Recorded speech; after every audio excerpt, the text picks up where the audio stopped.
What's up, everybody? This is the Anime Squad Podcast, episode 38. For today, I'm your host, Omar. And this is David. And as you could tell, our main host, Raby, is not here because we're recording this after the holidays. And also, happy holidays to everybody. Hope you guys are safe and sound. You guys had your Christmas presents and all that good stuff. And also want to mention that I've been gone for a while, but it's good to be back in the room recording with my boys. Oh, I wish the other boy was here, but you know what I'm saying. And yeah, man, don't forget to like, comment, subscribe, and all that good stuff so we could hear more feedback from you guys. Yeah. And on with that, we like to do something special since the holidays have ended, but we want to do a little holiday anime, and I think the perfect holiday movie in general, I think, is Tōkyō Godfathers. If you've never heard of this movie ever, I highly recommend it. It's a great time. It has that holiday spirit cheer and like has a good message. And it's about like these three hobos. they're living in the dumps and not having a good time, and they have to take care of a baby that someone just dumped. And we get to see, how they're gonna maintain this baby, because since they're hobos, and it's a really powerful story. Like there's some moments like it has a great message and stuff. And I don't want to spoil it too much, but I highly recommend it. It's the same director that did Perfect Blue and Paprika. If you like those two movies, I guarantee you'll like this movie as well. David, you have never seen it, but you gotta see it, man. It's really good, and it's a perfect. I think it's a perfect holiday movie in general. So if you haven't seen it, I highly recommend it. All right. So with that out of the way, let's get into the animes. Yeah. It's so weird doing this after a hot minute, but we're gonna start with a quick one. RWBY did not have a new episode this week because it went on a hiatus. It will not be returning until mid-February, so I guess it took a break for the holidays, something like that. I guess a quick, since you haven't been here for a while, the episodes that you missed with us. Mm-hmm. So what did you think about those episodes? The last episode we did was episode 2, so I think since where RWBY's going it is dark, but like there are some moments I do like Rin. I think his character is pretty cool because he's thinking what I'm thinking, and how they're idiots. Like they don't have the situation under control, and I understand that like they're kids, but like we're like 8 seasons in deep. Like at this point, it's like we gotta get it together, and everything's just crumbling down. Salem is literally on top. Like there's nothing stopping her at this point, and it just sucks what happens to Penny, and I think 2 episodes ago where like she falling down the sky and all that bad stuff, and it looks very dire. It reminds me of season 3 dire, but we'll see where it goes from here. I think it's okay. I think this season's gonna be fine. We'll see where it goes. Okay. I just, there's some characters where I'm like, there's no point for you being here. I'm looking at you, Robin. Some characters piss me off, but the main RWBY cast, they're learning, they're growing more than ever. All right. Yeah. And with that out of the way, let's get into the next anime, Onyx Equinox, episode 5 through 12. Let me explain here. Crunchyroll just out of nowhere decided to episode dump the rest of the season, which we were keeping an eye on, and for them just to episode dump is crazy. But we got the whole season now, so we could give you the synopsis of these episodes and our impressions. Onyx Equinox, it has its ups and downs. This because I only did the first episode in the podcast, but I've been keeping up with it. And first off, the voice acting in the English dub is pretty hard to get through. The main character guy is just I hate hearing him at times, and it's, the Ball brothers. They're also annoying. I think like the only character I really enjoyed was Yoto, the Jaguar man, and I love that character and when we got to see his backstory, it was very entertaining to watch, and including when the gods show up, they were also cool. Quetzalcoatl, the queen of the underworld, the world god himself. I thought like the lore and the setting that this anime sets in is great. It is fantastic. I love seeing all of this. Like, it's never been done, and it has so much potential, but there's like this big issue where like the characters, like, I'm not loving. I just not, other than the Jaguar, is the other characters are just flat. They're like, there's no emotion to them. Like there'll be moments where like they're in dire danger, and they're just like calm, cool, collective. They're like, there's like no emotions, no impact. And me and David, we saw the other dubs, like we saw the Spanish dub, and they have more emotion there. And I'm just like, what is happening? Why isn't the English dub giving it their all? So I'm just like, it's contemplating. It just sucks to see.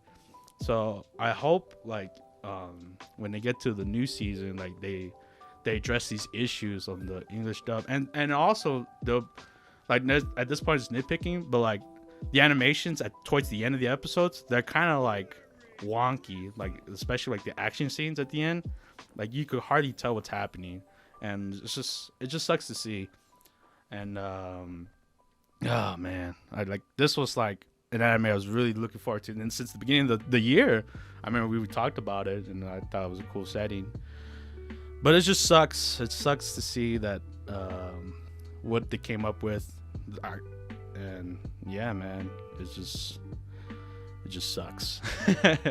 Your rating wise, I guess, for this one, since you already gave your thoughts. Yeah. My rating wise, since it's the first season, and I really dig the lore, I'm gonna give it a 5 out of 10. Honestly, like it could have been higher if the characters were stronger, but yeah, it's a 5 out of 10. What about you, man? For me, the concept of the story and the characters in general, the designs, everything looked cool. But when it came to the actual voice acting, that's where draw the line for me. It took me out of its what do you call it? Out of its how do you say it? Like atmosphere? Atmosphere, yeah. Like the connection with the show itself. Yeah. Because there's certain scenes where the characters themselves have like, they have the emotion, but when the voice actors would say it doesn't. I didn't feel the action. Yeah. Like, so that was the most upsetting thing when it comes to the show. Mm-hmm. They didn't put maybe they would have put the effort. I'm not sure. I'm not there with them. Yeah. But what they gave out wasn't, I guess, good enough for me, at least. Yeah.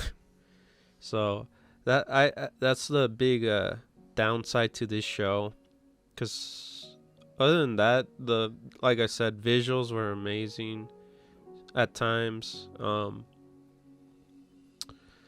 The gore is awesome. I enjoyed it. Sound effects too of it too. You feel the pain sometimes whenever you see the gory scenes. That's where the enjoyment came into. The characters wise, like I said, the voices do matter. So it killed almost all the characters had a, like, I felt like they didn't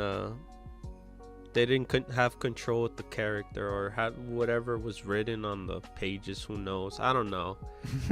Whoever directed the voice acting, I'm like, damn, I did not connect to them. Yeah. If anything, I enjoy listening to the gods themselves. Yeah. Giving their shenanigans, and being gods themselves. I'm like, wow, these guys are assholes. But you know, these kids aren't doing, you know, their hardest either. Yeah. Yeah, because there was a certain episode where I forgot the shapeshifter girl. She's holding a shark monster kind of thing, opening the jaw, and she had no effort of throwing out the line. I'm like, she doesn't look endangered. She's fine, right? Yeah, I know a scene you're talking about. I was like, she's about to get eaten, and then like all of a sudden she's like, oh no, help. And you're like, what the, like, put some emotion into that line, you know? It's like, make me feel like you're there. And that's, yeah. So from I guess from episode 6 to we 6 and 12, right? 6 yeah, to 12? my bad. Yeah, 6 to 12. I was enjoying the adventure itself, you know, the whole thing. This is just the characters themselves, the voice acting itself that just turned me down. Yeah. And for that, I'll give the show a 7. Oh, okay. Yeah. You really... I'll probably give this a listen, and I'll listen to it in Spanish, and let's see if it changes the characters, you know. If the voice acting doesn't change in the Spanish one, or I don't feel the same way, you know, for the characters, then I'll probably drop it like 6 or 5. But it's good where it's at, and I guess I don't know if 12 is the last episode, or I don't know if they're gonna continue or not. I don't know. I'm not sure. I have not checked if it's gonna continue or not. But where it's at, I feel maybe season 1, I guess, for now. Yeah. And hopefully they restructure the voice actors, or not change the voice actors, but you know, direct them better. Yeah. And hopefully they get better next season. Yeah. Because for I guess the startup for next season looks good. It looks promising. Yeah, it has a good setup in the end. I don't want to say anything about it, because it sounds pretty good. What happens? Yeah. We'll see what happens. All right. With that, on to the next anime, and we have another anime that ended. By the way, most of these animes are ending. I forgot to mention that. But we have Adachi to Shimamura, episode 13. And yeah, this one was another wholesome, sweet ending, honestly. Adachi's like really wants Shimamura to be like, yo, I want to be more than friends. And you know, what's been out throughout the whole show.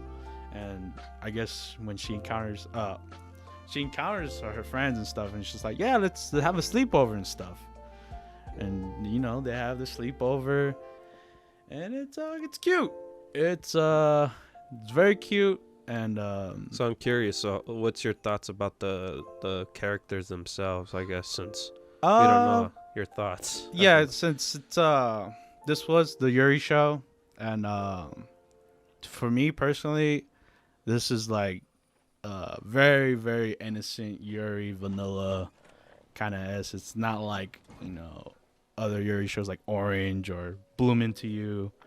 Like those shows I like more than this one. But yeah, man, I don't know. Like, did you enjoy the relationship, or the one-sided relationship to you, or what did you think about the show itself? Like how the relationship was in general. It's like you said, it's one-sided. Adachi's like putting her effort, but there's like I think late end of the episodes where Shimamura realizes that she wants Adachi. Like even in this episode, she's like, I want her to be my cherry blossom, which is like the, I guess, happiest moment for her. And that's cool to see. Like the end, like, all right, they do know that they need each other and stuff. So I thought, like I said, it's wholesome, cute, vanilla Yuri, and yeah, man, that's pretty much it, man. This is straight and simple throughout the whole show. It has like its hijinks, its funny moments, and honestly, that alien character I hate. Now that I can say, since it's the end, that alien character brought nothing to the table. It was just just to throw us off. Like I thought it was gonna be like a bigger impact to the story, but it ended up being very, very side character. And yeah, man, for this anime, I give it a 4 out of 10, man. Damn. Yeah, You're really harsh for these shows, huh? yeah, man. At this point, I'm the guy in the podcast that gives harsh ratings and stuff. Like, cause honestly, it didn't bring nothing new to the table, and I was kind of disappointed, man. I'm the big Yuri fan here. And when I tell myself, I'm like, I seen better Yuri shows than this, I'm just like, oh, man, it sucks. I'm like, damn it, bro. Other than it looking great, like sometimes the story could be boring, honestly. So that's why I gave my rating 4 out of 10. What about you, David? To me, it's for this show in general, it's a chill anime for me. You know, I enjoyed the little ride, I guess. For the characters, I really liked Adachi. You know, her struggles on trying to see which way, like, what side she's jumping in. Because she was at first she was confused on if she's into girls or not. Yeah, it was crazy, knowing that it's not only one gender. You go after males or females kind of thing. Yeah. So that's what I guess the show was giving out. That was the main goal, I guess. Like feelings to another person. Yeah, she was questioning her sexuality throughout, like, the beginning of it. Yeah. And then at the end, it was just trying to pursue her goal. Yeah. But I guess at the end, she at least got close enough to something. Yeah. She knows that now she's, she knows that she's, oh, look, we're more and more than friends, in a way. We're very important friends. Yeah. And I guess that's what I enjoyed about the show the most. The art too. Art was amazing. I like the abstract images, the close-ups, the what do you call it? The movie kind of theme. What do you call it? Widescreen. The widescreen. There you go. And yeah, I'll give this show 6.5. Oh, okay. Yeah. Yeah, I am being harsh. I didn't get bored to death. It didn't kill me. The show didn't annoy me or anything. Yeah. It was consistent on what it wanted to show, I guess, to me. Yeah. At least that's my opinion, All right, cool, man. Yeah. Now I see a different view of it. Yeah. All right, with that out of mind, that's the end of Adachi Shimamura. On to the next anime. We have Talentless Nana, episode 13. And I thought this anime would continue because where episode 12 left off, I feel like there was more to the story. I don't know if they're going to do a second season or not. But yeah, episode 13 is the last one for this season. And I thought it was sweet. I thought this episode was sweet. And how, since Nana told her secrets and stuff, and how, like, she finally discovers that she has a friend and stuff. And I thought it was cool because the whole time Nana was like just straight on her goal, was like, yo, I want to kill everybody in this island, like, I don't give a damn. And then to her to find somebody so pure-hearted that's also a special gifted person, it changes her mind. It's just like she has a different viewpoint of it. But unfortunately, it being an anime, you can't have nice things. And our girl, Michiro, she's in trouble and danger, and she saves Nana, but the cost of her life. And I was like, oh no, I did not see this coming. I think so what was your thought about I guess about the whole show, and then I guess the characters themselves, I guess. Nana, well, this anime started off strong. It was very strong on the very beginning with that twist of like who was the MC. They gave me like that clue, like who is the one trying to kill us all, and I thought it was cool. And then after, like, during the middle of it, I kind of lost interest in it for a while. Like, there wasn't like moments where I'm like, oh no, Nana's in danger and stuff like that. Like, I knew she was gonna kill her victim, because we have episodes continuing further and stuff. So Nana was a cool character. What's the other guy? I'm blanking on his name, but the silver hair boy. I thought he was very interesting. Like, it was a challenge to Nana, and he's also smart, and he has a very OP superpower, able to adapt to any situation. Michiro, sweetheart, sometimes got on my nerves, but she served her purpose in the show. And I think what's another main character? The business boy, the one that survived the last onslaught. I can't wait to see what he does next in the next season, because I feel like they set up him for next season. And yeah, man, the show was cool, but it kind of fell flat in the middle of it, and then the end, it was like I kind of knew Michiro was gonna die. And yeah, for me, I give this show a 5 out of 10. This one's like it was impressive in the beginning, but it kind of fell flat towards the right of it, and it didn't insult me. Like, it didn't insult me in any way. Animation was okay, and yeah, man. If they have a second season, we'll see, because it ended off like just out of nowhere. What you, David? For me, this show in general was I guess it was a pick out of left field. Yeah. Because we weren't sure if we were gonna watch it or not, but we gave it a shot. First 3 episodes were pretty good, and then after that, I guess we got the similar kind of thing. Like, so we had like Nana take down people, and no one found out what she's doing. Yeah.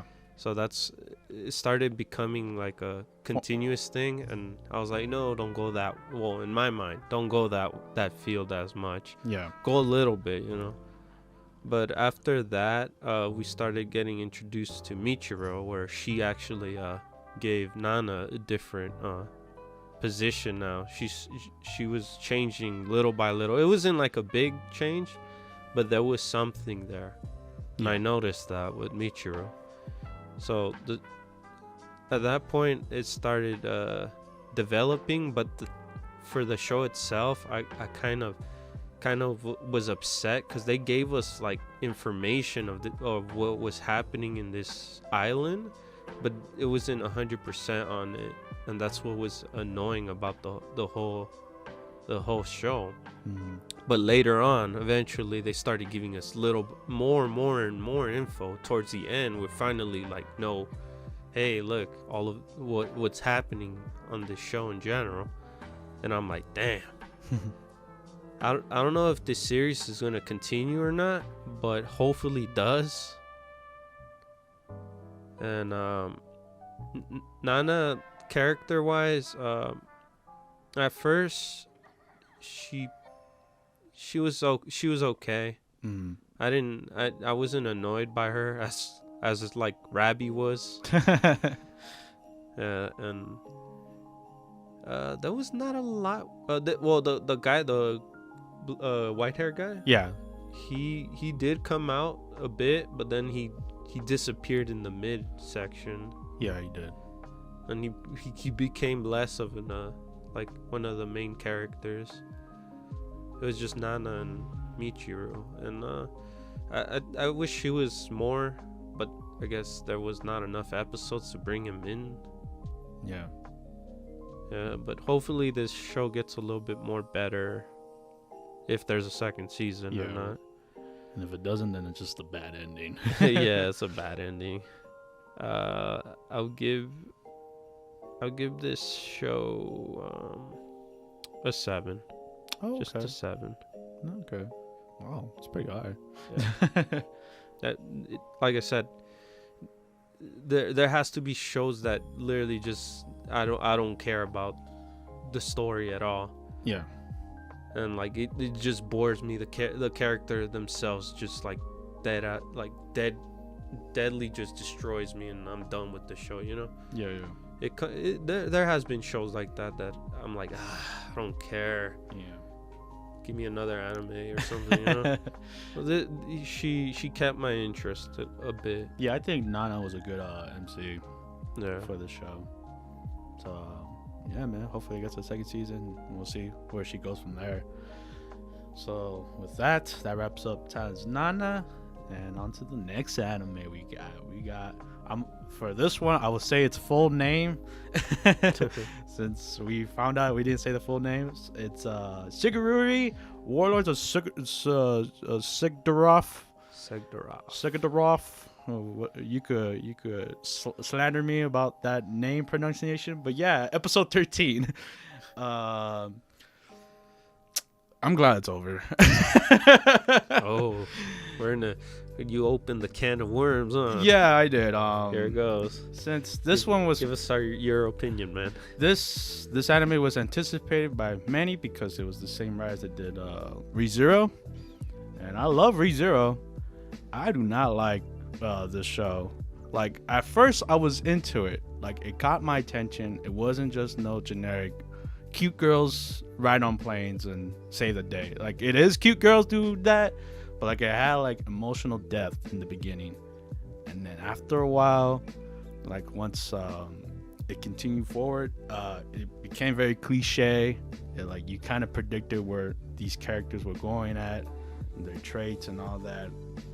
And yeah, man, I think they needed a good villain other than those pillars and Odin. I hate that character. And they did my boy Thor nasty. He was just a statue. But yeah, it just sucks. I think the ending was pretty booty.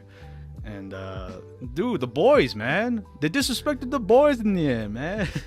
They died becoming meat shields like throughout the whole show. Like they survived, and like they just die, and then they get replaced by little boys. What's up with that?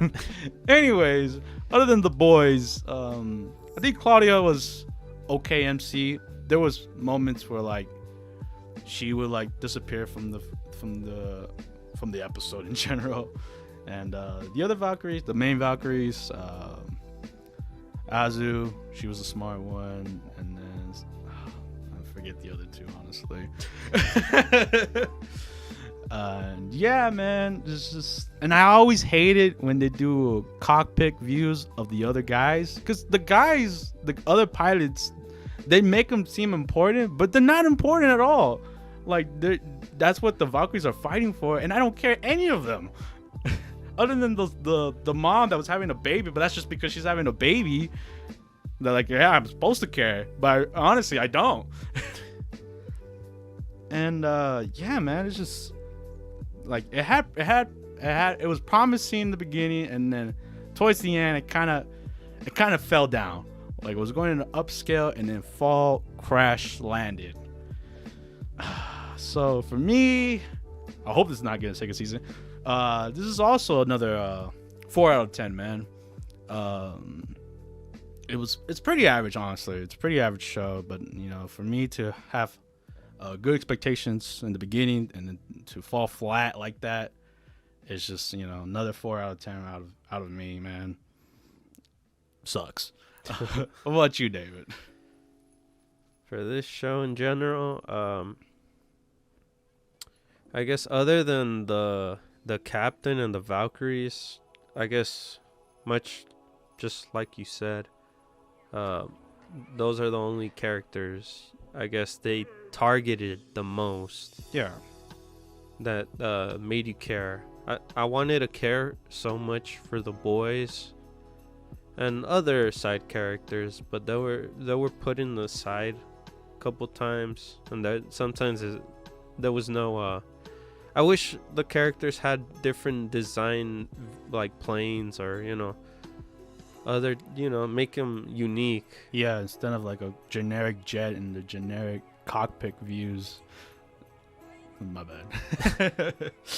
But the characters themselves. I guess the main four Valkyries. I enjoyed their stories in general, and the captain too. I enjoyed him a lot.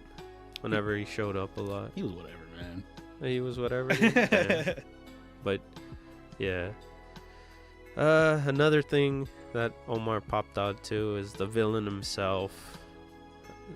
The villains in a way, the pillars. I wish there was actual like monster kind of villains, not like animate objects. How do you say that word? No, you said it right. Animated objects, like they were like spears and like cones. I wish there were creatures or something, monster kind of thing. Yeah, would have been a little bit more cooler to see. Yeah. Odin himself, I don't know why they went with a little boy, but I guess that it was not for me, I guess, for villain wise. And then Thor, they just shafted Thor being just a statue at that point. Yeah. And it was not entertaining just seeing Thor just standing there and then just swinging his hammer. That looked boring. It was very boring. Yeah. Like him just doing a big blast. Like, yeah, it's powerful, but is that it? But there was really good scenes with the Valkyries themselves that got you thinking, There was a lot of sad moments too, man. This show in general, it's just a weird ups and downs with this show. I give it a 5.5. Well, okay. Dang, that's your lowest one today. Yeah, this one is, because it was disappointing at the same time. At the same time, that was good on it too, but I'm like, maybe, I don't know. I don't know they could have done to the show. The bad outweighs the good. Yeah, I feel you. But yeah, that's my say on the show. But should I wouldn't give my recommendation to watch this show if you would want to watch it or not. Yeah, that's my take, I guess. Yeah, I wouldn't recommend this either. But yeah, that closes Shigurui, Warlords of Sigrdrifa, and we on to the next anime we have. Another ending to this. I really highly enjoyed this one. The Day I Became God, episode 12, and man, this was a ride. From where it started to where it ended off, took me left field. Hina, aka Odin-chan, was amazing character, and just a roller coaster ride throughout this whole show was amazing. It is the same director that did Angel Beats, so he brings in the tears, it brings in the high emotions, and it's just whew. Especially in this last episode where Hina finally remembers our boy, and it's just a powerful tear jerk moment. And yeah, man, it's beautiful. Like, they wrapped up the movie, and like we get to see this awesome student film with multiple camera angles. It was amazing. I know, man. For a student film, yeah, being that young, I was amazed. I was like, what? Got all those camera angles and stuff. But yeah, man, it's this left a mark in me, like, as an emotional anime, and I highly recommend this one. It's just tear jerking, and it grabs your heart, and especially I know I didn't get to say my piece, but the moment when they showed Hina and her treatment, I'm never gonna forget that. That was powerful. But yeah, there's a lot to say about this. But yeah, Odin-chan, best girl.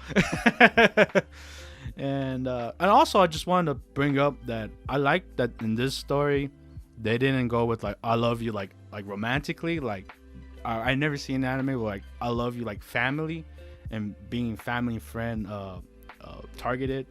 Like the main focus of it. Like, I need her because she's like a sister to me. I thought it was very cool. I thought it was very interesting take, instead of being the, oh, I love you because I need you in my life. Like, I need you in my life, but it's because you're family, you know. And I thought it was very cool to see in this anime. But yeah, man, I'll give my rating, powerful rating, 8.5 out of 10. I highly recommend watching this show. And if you haven't, you should now. Binge this show. What about you, David? Yeah, for me, I think I said it on the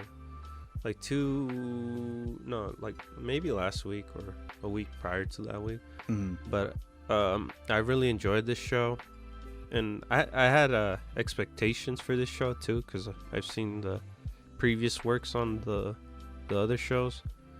And this one, I was like, I'm about to feel something. It's coming somewhere around there. And I was in those positions where I was gonna, shed a tear. That's coming. And I was like, oh no, not yet. that final episode got to me. Oh. It finally got to me, and I was like, damn.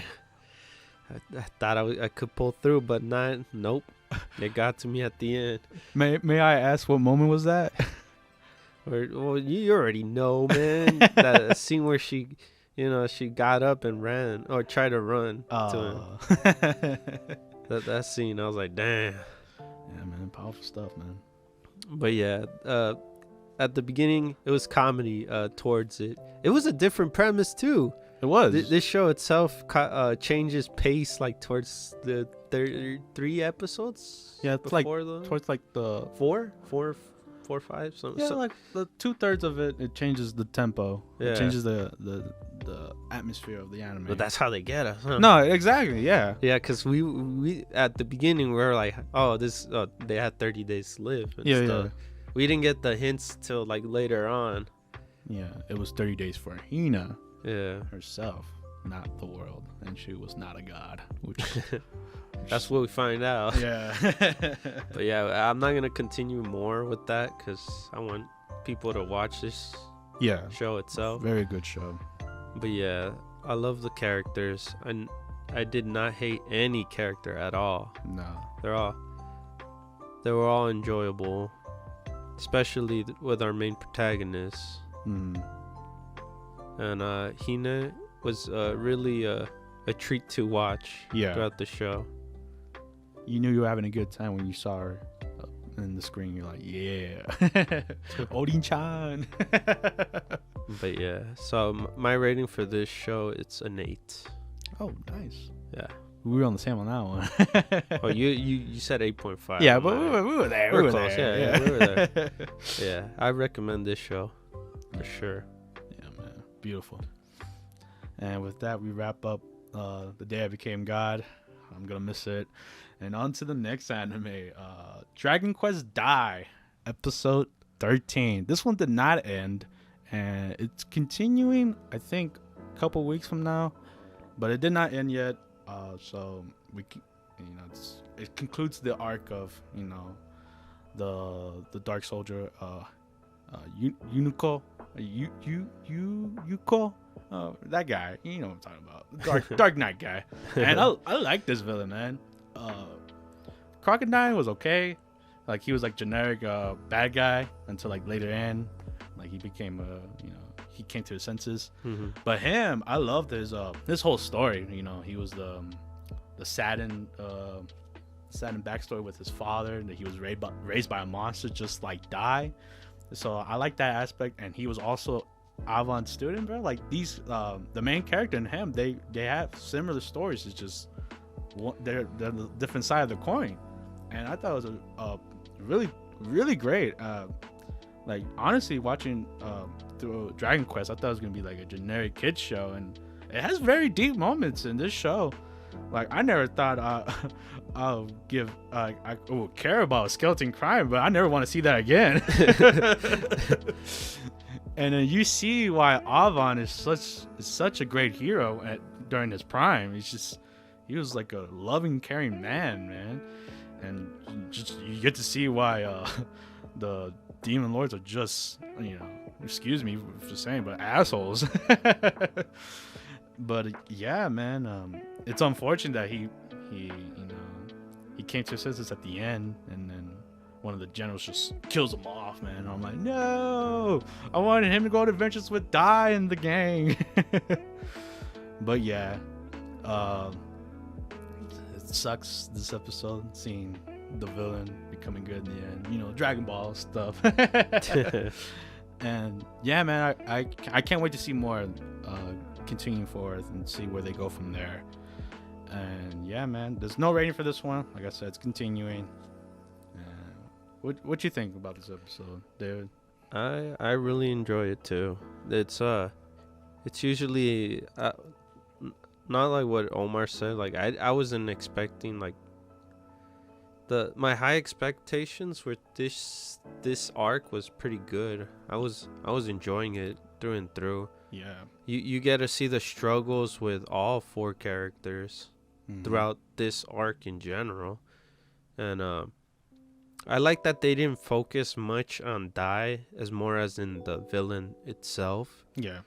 And that's what I enjoyed about this arc in general, because you get to see the reason why he's doing this and why he's still gonna continue no matter what. Yeah. You know, at this point he's already too far into it. You know, why go back on it? And I respect that. You know. Yeah. I know he's done bad, but you know, he's got to continue, I guess. Like he had his motives. And yeah. you understand it. You're like, I get it, you know. And so it just sucks to see him go. And then towards the end, he finally like realized it, or like, now I gotta stop, you know. Yeah. It's always that saying, a little too late. Yeah, cause Dai and Pops were trying so much to. He was a pretty tough. He was a tough villain. Yeah. To a point where Dai literally just loses control and he's not thinking at this point. I was like, whoa, what's happening, Dai? Dai, calm down, Dai. Dai, don't do it. I was like, at that moment, I was like, no, don't do it. And then they didn't go into detail on when he goes onto that mode, other than him saying, magic and sword fight is not working on him. He was in denial at that point. Yeah. And I was fine without getting what was going through his head, because it was mostly more on the guy, the villain and himself. Yeah, and I also forgot to mention, like, the fight scene of this was awesome. Like, I love when they always go the 360 camera angles. Like, even though like it's a bit CG, I don't know, for some reason this show does it great. Like, you get to feel like the impact of the swords clashing and stuff, including the magic. Okay. Yeah. Yeah. I enjoyed the fights too. The CGI too. The CGI wasn't bother as much. It was pretty entertaining. I enjoyed it. It was pretty good arc. Yep. I guess a little bit towards the end it looked kind of wonky, the animation, but that was fine. Yeah. So we're not giving this show a big praise for like animation or stuff like that. It's doing what it could do, Yeah. And for a show that might be long, depends how many episodes they're gonna put into this, or they're gonna cut it or not. Yeah. We'll see. Yeah, we'll see. Because since they got 3 other evil commanders to go through. Yeah, so who knows how long this show is. Yeah. To say us two or Raby as well have not, saw the original. Yeah, the original 1990 or 80, I think. I'm not sure, but yeah. But yeah, we're in for the ride. Yeah, this is new to us, if anything. Yeah. And I'm enjoying my first introduction into what do you call it? Damn. Dragon Quest? Dragon Quest, yeah. All right. Yeah, with that, no rating, and we'll move on to the next anime, which is honestly, I like to say our favorite. Jujutsu Kaisen. No. Episode 13. And yeah, man, this is the conclusion to Junpei's arc, and that damn evil bastard. For me, is an episode. Season 1 is done. Yeah, I like me, to say so too. Honestly. I'm just glad we don't have to wait for more episodes. I'm glad this is still continuing. But yeah, man, this fight was amazing. What can I say, man? Just this arc was amazing itself too. yeah, man. It's just, since I haven't been here for the last podcast, I can now say my piece on this arc and how, man, I feel very sorry for Junpei and how his struggle and how people use them, man. And obviously our MC was gonna save him. He related to him. Like I just love their aspect of like the friendship he was making. Like, you know, they both love movies and stuff like that, and he knew he was like a troubled person. And he was like you could come with me. Like there's a whole whole academy with friends and stuff, and he was there, man. And then, you know, obviously our villain being a, you know, evil bastard. Just hate that guy. Yeah, I hate him too, man. But I there's a thing I like about this villain. Like he is a villain for a villain, and he doesn't. He's a villain for a reason. Yeah, he's a villain for a reason. He doesn't hold back, and I like his power too. Like where he could just stretch people. That's just like, oh, that's disgusting. That's messed up. Yeah, man. Especially when they're fighting the tiny humans. It's like you feel bad for them, man. Like just them saying like, just end me already. Like, oh my god, dude. That's what. And there's a lot of lessons learned in this episode, particularly the end of it, where our MC had to kill people, but like he did it because the people wanted to die. They didn't want to suffer anymore. And I like how that was tough for him too. He was running through that issue too, since I guess his senpai and the, you know, teacher, yeah, sensei, where they're like, hey man, you gotta do it someday. That's why you came into this. Yeah, I love that scene where Mihato and Nami are fighting, and Nami thought he had in the bag. He's like, he's not gonna kill these 3 little humans, and he was like, that's where you're wrong. That's where you messed up. You messed up. And you're like, this is the teaching moment where like he's gonna have to overcome that lesson. And sure enough, our boy comes in and he's like, I'm about to whoop this one. And they do some sick combos, man. Yeah. This show's amazing with the animation, man. I keep praising this show with the animation, but I really enjoy it. Yeah, man. It's just mwah.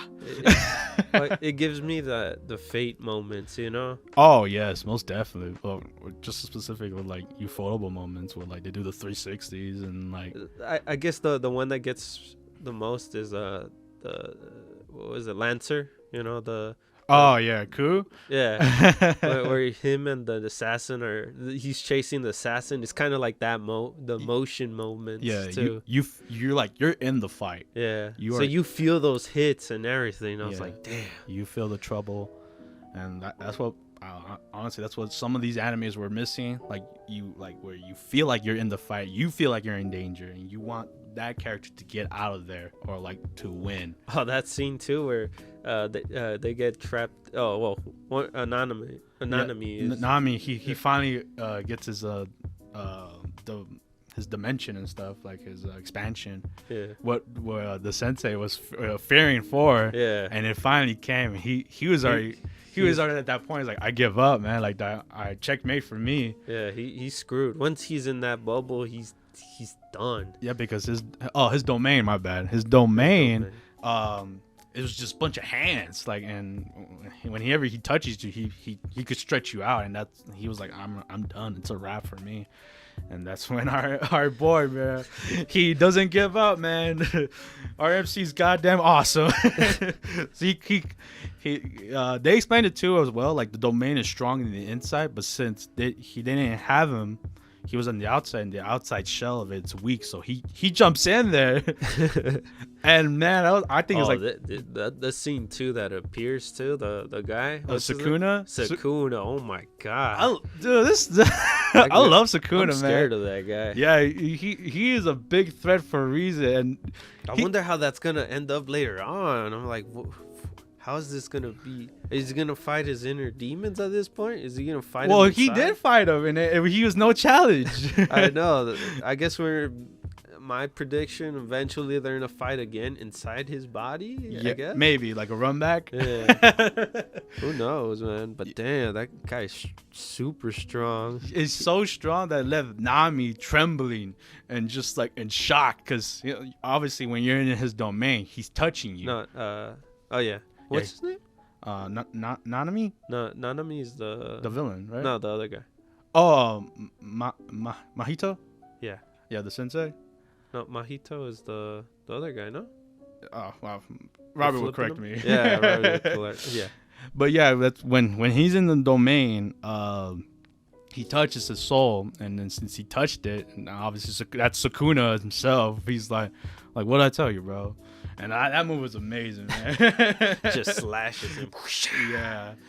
And you would think that would be like the end of it, like they got him checkmate for him, but that bastard, bro, he pulls his trump card, and of course, man. he pulls that big old stretching human, and I'm gone, and he's gone. Goodbye.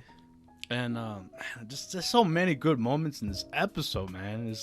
And in the end of it, where we see the body count of the kids in school, and obviously Junpei, and Sensei just teaches him, man, like, hey, man, like you're a good guy, like you're honestly a good a sorcerer, and I believe in you. But there's that realization that you have to come with the truth, like you can't save everybody, like it's impossible.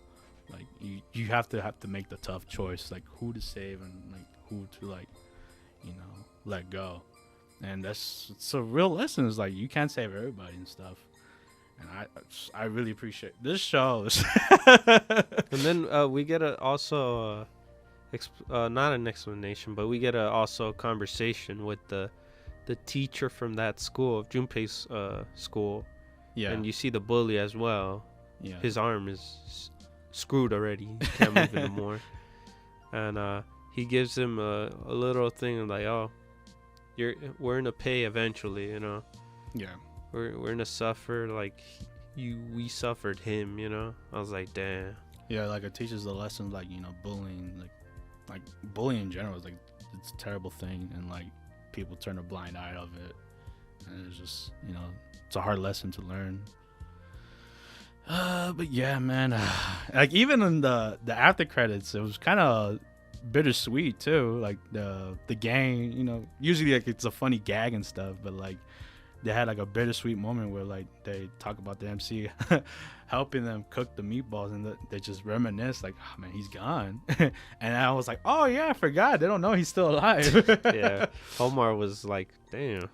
And so it was bittersweet, man. I was like, oh man, like even the joke, the side comedy was pretty real. But yeah, man, this won't be here next week, but the week after it'll come back. So we won't be talking about it next week. But man, it's just great season, man. Can't wait for more. Yep.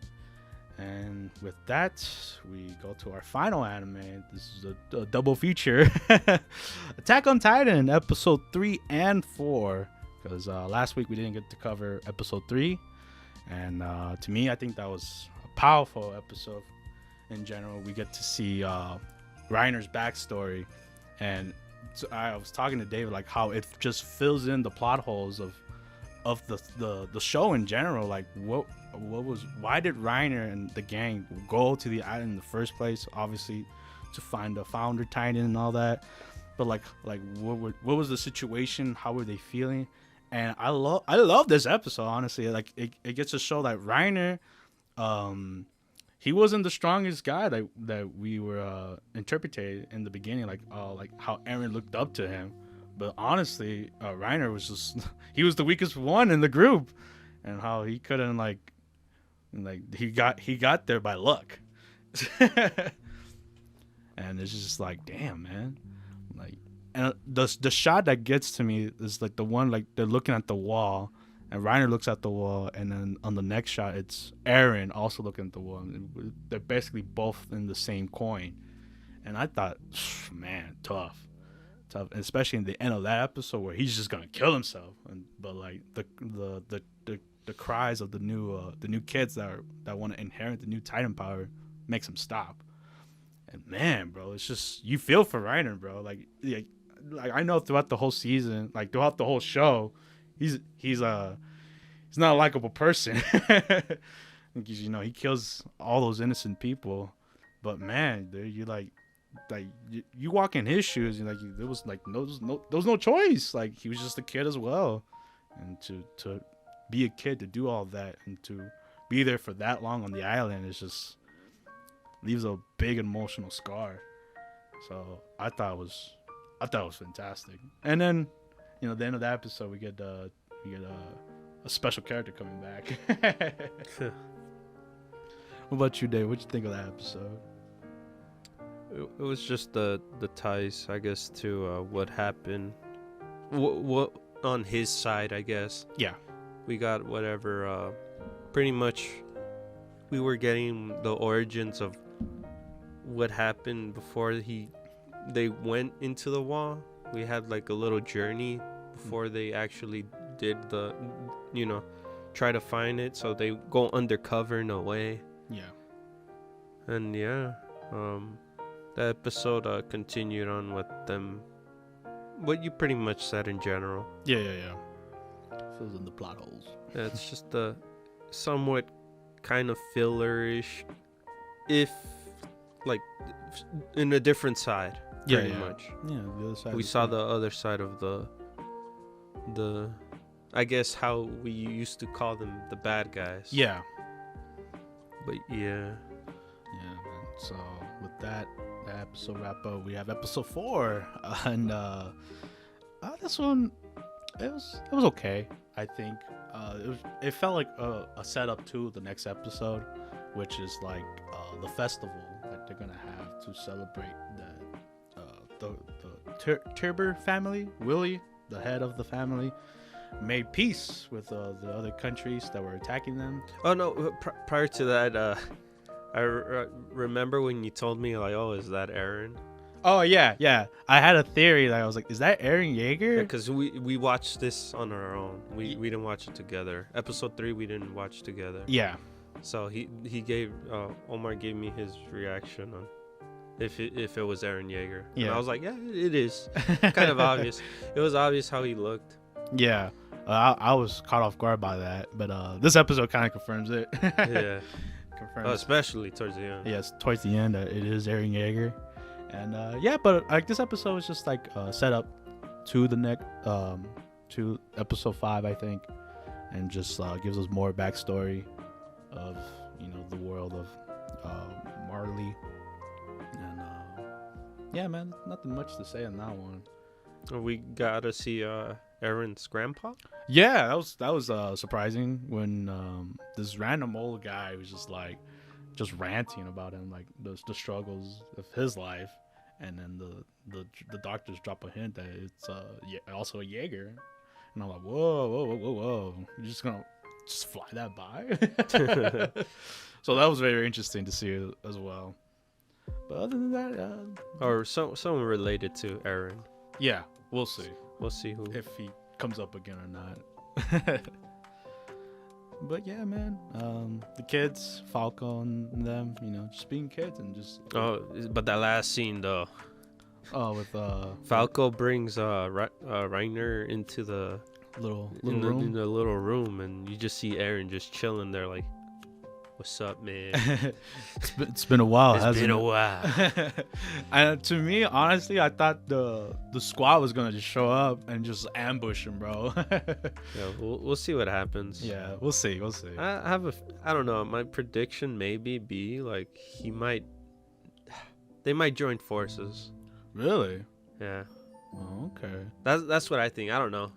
Like I said, I never read the manga or like stuff like that. So that's where I'm getting. That makes sense too, because like I said earlier, like Reiner and Eren are in the same coin. Like they both weren't the strongest in their group, and they had to struggle a lot to get to where they're at. And then how I'm seeing it right now, he's undercover, so I feel like he's gonna tell him, "Hey, join me real quick." Yeah, we're gonna blow his first to blow up. And we'll see what Reiner says. They'll probably have a conversation about it. Yeah. Because I don't know what Falco would do. He might snitch. Who knows? But knowing him, he would. He would. Yeah. Like, he's from the island. Yeah. We'll see what happens. That's my prediction. What do you think? No, you have a. That's I agree. That's what I thought. I didn't think it like that, man. I thought we were gonna see an ambush. They're gonna kill up Reiner. Yeah, since Reiner, we actually see Reiner's thoughts and stuff. Yeah, his thoughts have changed over time. Yeah, they have. So that's what it gave me the impression. Maybe this is what's gonna happen. Who knows? Yeah, who knows? I can't wait to see episode 5. Yeah. And yeah, man. With that wraps up the animes, and with that we got a little bit of just a little new. Well, not news. Yeah. Because on Tuesday, Sephiroth actually came out. Oh yeah, Sephiroth on Tuesday officially came out. Excuse me. Yeah, he officially dropped. You didn't have to do the challenge no more. But I know the guys talked about their impressions, but I here to drop mine. And Sephiroth is a very cool character. Obviously, him being the main another villain that gets to add to the roster of Smash Brothers is welcoming always. And Sephiroth is the sword fighter, so no one complain about him being a sword fighter. His iconic long sword, and Sephiroth's cool, man. He got that when you play him, you get that feels like, oh man, he's all bad news, but you feel powerful, and that's what he brings to the table, man. He's like, all his specials are amazing, including people give not too much credit on the counter. Like, they say it's pretty weak, but it's pretty strong, man. Like, even like if you miss the counter, like it still does. It feels like Bayonetta's ability sometimes. No, but with Bayonetta, I know hers is not like an actual counter, but I mean it has that the slow kind of thing where you could actually react. I don't know. No, because with Bayonetta you have to get a hit in order to slow time. With this one, you don't have to hit Sephiroth to get, like, when you get the hit with the counter, it does a counter. It's a big punish. But if you don't, it still does a little attack, like when the shield falls apart. Oh, okay. And it's not as strong either when when you counter a projectile, you don't reflect it back or anything. So it keeps it balanced. But yeah, man, it's a fun character, very fun character. There's a lot of experimental experiments you could do with this character. Think he's OP? No, I don't think Sephiroth's OP. His range is ridiculous, but I don't think he's OP. He's not. Do you think they'll get nerfed or no? We'll see. Since like I said, there's no tournaments going on, and we can't see what people are doing with this character. So it'll be tough to see what they will nerf for him or not. Maybe his reach. I doubt it. That's kind of like his thing. Do you enjoy the music? Of course, man. I was shocked that they got more than 2 songs, and they did remixes of the original song. So if you're a big Final Fantasy VII fan, that's crazy that they had another Final Fantasy VII represented. And Sakurai just being a big avid children fan. Him giving Cloud the Omni/level 5. That's just like I guess not talking about Final Fantasy in general, but how much Sakurai himself, how much he actually devotes on these characters, man. Because some of these developers or some of these creators in general of fighting games don't they don't push as much as he does. Yeah. He's really passionate with these characters that aren't even his. Yeah. But he focus on them. No, that's why I think everyone appreciates. Like, that's why I think a reveal of a Smash character, it's like an event. It is an event that, like, who could it be? No one knows. Now, I didn't expect Steve from Minecraft to show up out of nowhere, and neither did I with Sephiroth. I was like, wow, okay. Min Min was like an obvious choice. Like, you have to kind of put her because it's a new IP, and I don't know if people are still playing ARMS or not. Yeah, like, to me, like, even though I don't like the character themselves, I appreciate how much effort he put onto these characters. No, yeah, you could tell that Sakurai even he's not interested in character like he did with Minecraft Steve. Like that's not his generation, but like with Sephiroth, he put so much little detail, so much care to even give him an event, his own little event that people could get him early and stuff. That's very cool. No, but I mean, like every character he puts in, he actually does. No, yeah, I know. Like the Terry one stands out to me. Byleth. They all did. All of the characters did. I don't think Min as well too. She had her little trailer, her whole thing.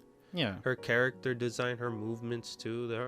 They're pretty creative compared to, Minecraft Steve. That's really difficult putting those damn blocks into the damn game. Yeah. He put a lot of he put it into a Minecraft field, even though it's Fighting game. Yeah, it's a fighting game, but he made it into a fighting character, Yeah. No, yeah. That's why. That's why I respect Sakurai himself, for putting so much effort on characters that maybe people don't care about, but he still does as much as they, fans of those characters. Yeah. In general. Because in the end of the day, it's a party game, and in his eyes, it's a party game. It's a party game, and it's for everyone of every age to enjoy. So yeah, like even when I told my nephew about like, oh, they put Sephiroth in the game because he seen me play the remake and he knew who he was. I was like, oh, no way. Like, and it was like they put Minecraft Steve and Sephiroth in the same game. That's crazy. So this is the moment of, I think, Smash. This is the ultimate game. Yeah, it's like after this, like after it ends, I don't think they should ever. I'll be upset. Yeah, like there's no way you could put everyone back or outdo yourself at this point. So this is the peak. Yeah. We're living in it. And yeah, can't wait for more characters, man. Yeah, how many are left? 4? I'm not sure. Yeah, because it's 7. So 4 more. Yeah, 4 more. So we'll see. We'll see in the next year. You'll probably surprise us. Who knows? We'll see what happens if we get another season or not. But I think this is it. This is it. Yeah, man. This is it. At this point, it might go to 100 characters. That was crazy because I guess recently they switched to another studio because he wanted people to work at the studio, to be known like together, but they needed a bigger studio so they could 6 feet away and stuff because of what's happening. And I was like, wow, so you spend even more money so everyone could be safe. Nice of you, Sakurai. Mm-hmm. But yeah, I had to pitch that in because I wanted to talk about Sakurai. No, that's good. That's good. I'm glad you did. And with that, do you wanna? Yeah, sure. Yeah, we could talk about this movie came out yesterday, the day of this recording. It's the same world of animation. I saw it, and it's a movie called Soul, and it's a beautiful movie. Honestly, it's about a black man, middle-aged character, which is the main character, which is surprising for a Pixar movie to do, and how he was at this key moment of life, but it all ends when he falls in a pothole and goes to heaven. And he doesn't accept his fate. He's like, no, it's not my time. And he meets up with 22, and they have their adventure, man. It's I think honestly, when I saw this movie, like I felt like it wasn't for kids. It was for me, man. It was for the adults it's for everybody, honestly. Like I seen what Pixar's been doing lately. Like most the new movies they've done, like Coco, Inside Out. It's a heavy dark topics that most movies don't even want to go through. So I really appreciate Pixar telling these stories and also representing like different cultures added too, like with Coco, obviously the Latino community, and then with Soul, the black community. They do an amazing job representing each culture and not to disrespect anybody and like that. And I highly recommend this movie. This movie's fantastic. I watched it again before recording. It's just I really enjoy this movie, man. What's your rating on the movie? Oh, the rating of the movie? Easy, bro. Easy 9 out of 10, man. It's just it has so many messages that like you when you watch it a second time, there's another message that I didn't get to see because I was like it just when you that's what I like about movies. When you rewatch them, there's like a different mind aspect that you go into, and you're like, oh, okay, I missed that last time, and now I get it. So this movie's very watchable. The voice acting's amazing. Animations, Pixar quality, it's like mwah. It's just, so if you have Disney Plus, it is free. They didn't do the Mulan route, thank God, where they charge you $30 and stuff. So it's free for everybody if you have Disney Plus, and I highly recommend this movie, man. So David, you watch this after this recording. You too, Rob, if you're hearing. And then one last thing. Oh yes, one last little thing. I mentioned this game before. This game got nominated for game of the year, and it didn't win game of the year, but it won best action and best indie game. It was a little game called Hades, and I remember talking about it in the podcast. I was just getting into it, and I could see why it won best action. And now that I've been in it, and I'm still playing it to this day, it's so much stuff in this game. Like, even though you go through the same dungeons and stuff, there's always something different every time you encounter the bosses, every time you encounter the enemies, and like, it's so good. Like, they give you the decisions of changing weapons, so it can always feel different in your playthrough. Upgrades, the gods that help aid you. The Hades himself is awesome. he's a great character. Like you wouldn't think he would change his mean attitude until like later on in the story. It's just a complete different character. You're like, oh my god, I can see why he got nominated for best voice acting, and that's it's a shame he didn't get it, but you know, it is what it is. Zagreus himself, the main character, lovable character, lovable. I love the voice acting on all the characters. Honestly, there's not a character I found annoying or dislikable. They all do a great job. And my favorite guy is Dionysus. He's a bro. He's awesome. But yeah, man.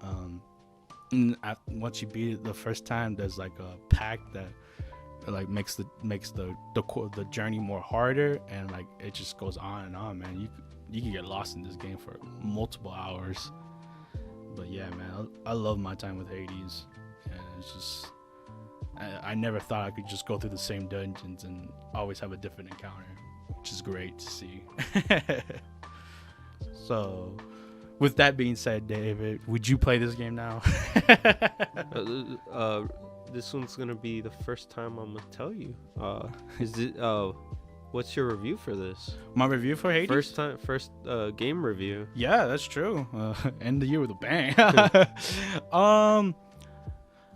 That being said, for the price it gives out, I think it's well worth it. It's not a AAA game, so it's like $25 full price, and just the amount of story it gives you, the amount of replayability it gives you.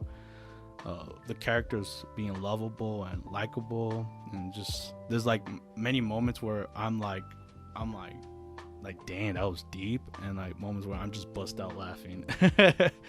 So for me, it's funny. I sound like a broken record, but 9 out of 10, man. This game was amazing. So I wish it would have won Game of the Year, but you know, there's also another game I wanted to win. So yeah, that's my rating, man. I really.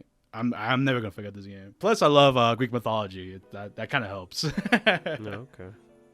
Yeah, man. And with that being said, that wraps up the podcast. And don't make sure to leave us a like, comment, subscribe, comment if you have any suggestions on animes or ideas for the podcast. It would be highly appreciated. And with that being said, my name is Omar. And this is David. And with that being said, thank you guys, and bye. Bye.